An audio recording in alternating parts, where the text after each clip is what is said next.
Bueno, los que nos siguen desde hace 5 años saben que yo todas las noches que puedo hago 3 minutos de alguna reflexión fuera del tema del premio. Y hoy, como es lógico, porque ustedes saben, estamos ante un momento bastante profundo. Primero por la gran crisis económica y porque muchos creen que el problema es el de la inflación, el problema principal. La inflación viene de la deuda externa en primer lugar, porque no es solo la emisión monetaria, también es la emisión de todos los pagarés que panfletearon. Esa es la primera causa de la inflación. La segunda causa de la inflación, como enseña Cristina, es el bimonetarismo. Y la tercera, como está en un librito ahí de Zayat, que se llama La economía a contramano, explica cómo hay un oligopolio en materia, sobre todo de alimentos, donde un grupo de pícaros ganan cada vez más cuanto más inflación hay. Esta es la realidad de lo que nos está ocurriendo. Entonces decía Stiglitz, decía Keynes, decía Perón, enseñaba a Cristina, no es lo peor la inflación.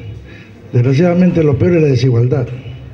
La inflación, en cuanto genera mayor desigualdad, es el problema. Pero el problema es la desigualdad. La desigualdad es un problema mayor que la inflación.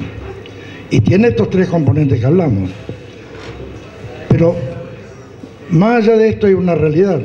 Solo el peronismo es capaz de revertir esta situación. En la historia argentina del siglo pasado y de este siglo, solo el peronismo fue capaz de revertir esto. Todos hablan de los 6 años de que Menem no tuvo inflación y tuvo 1-1. Nadie habla de los 7 años que Néstor no tuvo inflación, en que la economía creció exponencialmente a tasas chinas. Nadie habla que en los 14 años, en los 12 años nuestros, la economía creció 2,5% anual acumulativo. Nadie habla que los jubilados cobraban $460 de mínima el 1 de diciembre del 2015 y cuando dejó Macri cobraban menos de 150. Nadie habla de algo que ustedes me escucharon muchas veces denunciar.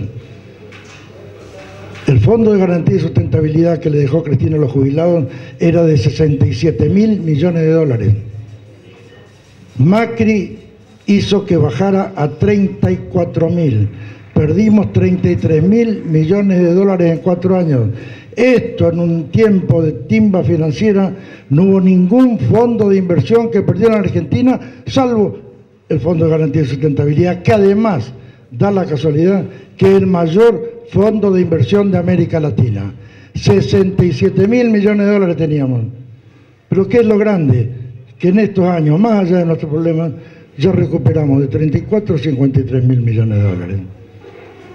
Lo cual significa que esa potencia del peronismo, más allá de todos los defectos, más allá de todos los problemas, estamos en condiciones de superar a breve plazo todas las expectativas.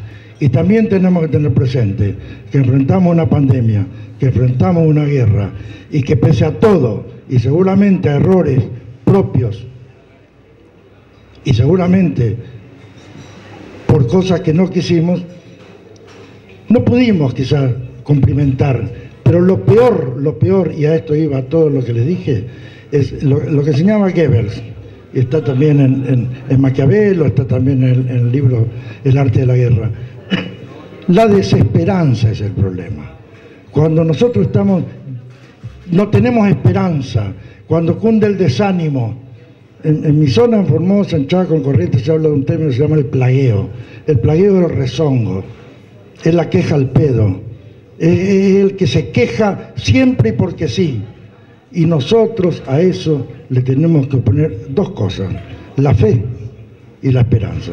La fe, obviamente, es en Dios o en una doctrina como la peronista. Y la esperanza es en los hombres. Entonces nosotros tenemos la gran oportunidad el año que viene de revertir esto. Pero solamente lo vamos a hacer, como dijo acá el compañero camionero, si somos capaces de fomentar la unidad. Y ahora sí presento con mucho orgullo un compañero que para mí es un modelo, como fue Julián Di Castro, José Luis Fernández Balloni.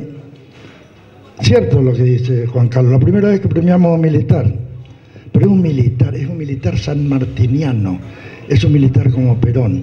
San Martín nunca desenfundó su sable para combatir a otro argentino. Ese es el sentido del ejército argentino, del ejército sanmartiniano, del ejército peronista, del ejército bolivariano. Nunca desenfundar el sable para herir a otro argentino. Eso es Fernández Balloni. Con Di Castro no solo fueron secretarios de Perón, sino que además fundaron aquel hermoso comando tecnológico en el cual abrevamos la gran mayoría de los que, como yo, tienen más de 50 años de militancia. Es un orgullo. Hace años yo vengo con él lidiando con Lorenzo Pepe, con el Instituto Peronista, con el Círculo de Legisladores Peronistas, donde hemos perdido una elección, pero seguimos con la guerra, lo vamos a recuperar, y es un orgullo. Realmente José Luis Fernández Balloni, gran estratega, embajador, diputado nacional, secretario de Perón. No hay títulos que no haya alcanzado, pero hay una cosa que sí lo distingue. Tiene una humildad que hace que cada vez que te encontrás con él, sientas realmente que estás ante un hermano. Un orgullo, José Luis.